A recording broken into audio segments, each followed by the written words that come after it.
गोटे ई साक्ष्य आप आमर नेशनल क्राइम रेकर्ड ब्यूरो से डेभलप कर जोटा बर्तमान टेस्टिंग फेज रे अच्छी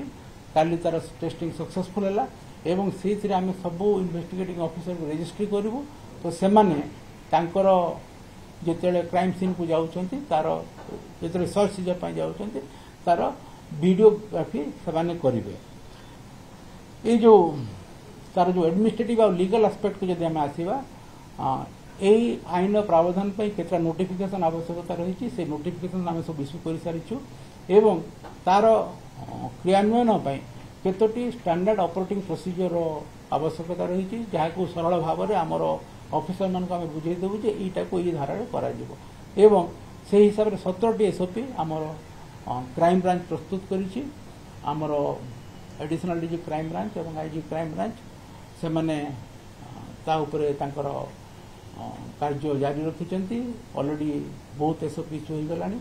वर्तमान जो एसओपी आम इश्यू करिछु एवं सीसीटीवी हिसाब फंक्शन हेबो एवं थाना रे जो सुविधा असुविधा को आम आखि आगे रखिकी यदि आवश्यक हो परिवर्तन करूँ कहीं वर्तमान जो आम एसओपी इश्यू करूँ आईन प्रावधान जो तार इम्प्लीमेंटेशन कला बेलू आम बहुत जिन आमको शिखा पड़ो बहुत एक्सपीरियंस लर्न करूँ आम तेणु तापाई आमर टीम प्रस्तुत अच्छा एवं से दिगरे आम कम सारी देचु फोरेंसिक साइंस अपग्रेडेशन आम director forensic state forensic laboratory अच्छा श्री राजेश कुमार से आमर नुआ आईन रे फोरेंसिक नुआ आईनटा विशेषकर साइंस और टेक्नोलोजी उपर बहुत गुरुत्व देइछि एवं तापाई 5 वर्ष प्रावधान रखाही आईन रे जे 5 वर्ष भितर सरकार नोटिफाई करेंगे सबू क्राइम सीन को विजिट करेंगे जोटा 7 वर्ष ऊर्ध्व अपराध होती साइंटिफिक जो फोरेंसिक एक्सपर्ट एवं तापाई आमर प्रस्तुत होती एवं प्राय वर्ष है आमर forensic services police forensic services upgradation गोटे विधिवत योजना है से हिसाब से अपग्रेडेशन चालू रही आगामी दिन में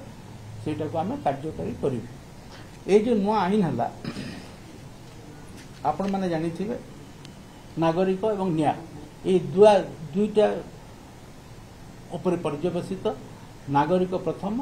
न्याय प्रथम यहाँ हूँ आईन लक्ष्य तेणु नागरिक मानू न्याय देवा ये आईन मूल लक्ष्य एवं त्वरित न्याय प्रक्रिया यार मूल मंत्र एवं लोक जमीती हैरान न हेबे एफआईआर दर्ज करने आमर आगर विभिन्न थाना बुलूले जापारे घटनाटा कौटी घटी तेणु थाना जो बुलूले हम ना से जेकोसी थाना को जाकि एफआईआर रजिस्ट्री करेंगे से जीरो एफआईआर प्रावधान रही द्वितीय आमर ई एफआईआर प्रावधान अच्छे ई एफआईआर प्रावधान हिसाब से से जेकोसी इलेक्ट्रोनिक कम्युनिकेशन माध्यम रे थाना रे एफआईआर दे पारिबे किंतु 3 दिन भितर आसिकी से जो रिपोर्टा को दस्तखत करने को पड़ो आ 3 दिन भितर न आसबे ताहले से एफआईआर दर्ज हो पारना यही आईन रपण जो मूल भित्ति देखिए जे आगुरी जो इंडियन पेनाल कोड थिला जिते अपराधर जो ऑफेंस जो चैप्टराइजेशन थिला से प्रथम रे ऑफेंस अगेंस्ट स्टेट थिला प्रथम रे एथर किंतु माने राज्य स्टेट रो प्राधान्य थिला एथर किंतु व्यक्ति प्राधान्य हो जाई तेणु चैप्टराइजेशन प्रथम चैप्टर होची महिला एवं शिशु विरुद्ध होता अपराध तेणु आपण माने बुझी पारुथिबे जे ब्रिटिश जुगर शासन रे स्टेट को गुरुत्व देइथिले वर्तमान व्यक्ति को गुरुत्व दिया है तेणु आमर अपराध आरंभ होती महिला और शिशु मान विरुद्ध होता अपराध तापर व्यक्ति विरुद्ध होता अपराध एवं से हिसाब से अन्य अपराध हो जाए तार प्रावधान अच्छे एवं वर्तमान आप देखिए जे वर्तमान भारतीय न्याय संहिता 358 धारा अच्छी आगुरी इंडियन पेनाल कोड 511 धारा थिला ये जो 358 धारा है जे बहुत धारा थिला जोटा कि गोटे धारार अंश विशेष ताको सेपरेट धारा करथिले ताको बर्तन ताको मिसई दिया है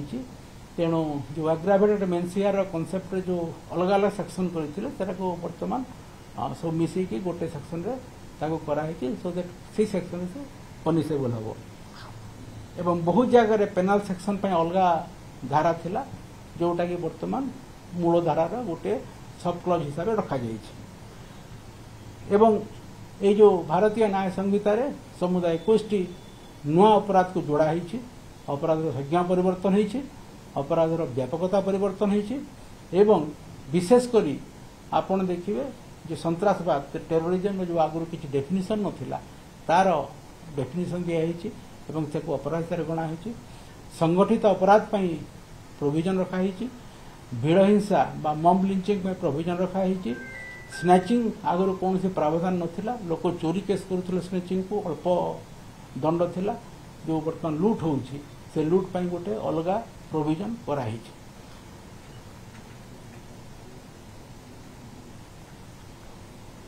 ये जो आमर पुलिस रो जो तदंत प्रणाली भितर अनेक परिवर्तन कराई विशेषकर आपको जमी कहले जे कौन सर्च सीजर करेंगे तार वीडियोग्राफी करने को पड़ो ऑडियो विजुअल रिकॉर्डिंग तार करने को पड़ो एवं जो जे 7 वर्ष ऊर्ध अपराध रे 7 वर्ष साइंटिफिक एक्सपर्ट आमर फॉरेंसिक एक्सपर्ट जाकि विजिट करेंगे क्राइम सीन विजिट करेंगे जोटा इमिडिएट प्रोविजन रखा 5 वर्ष भितर से करने को पड़ो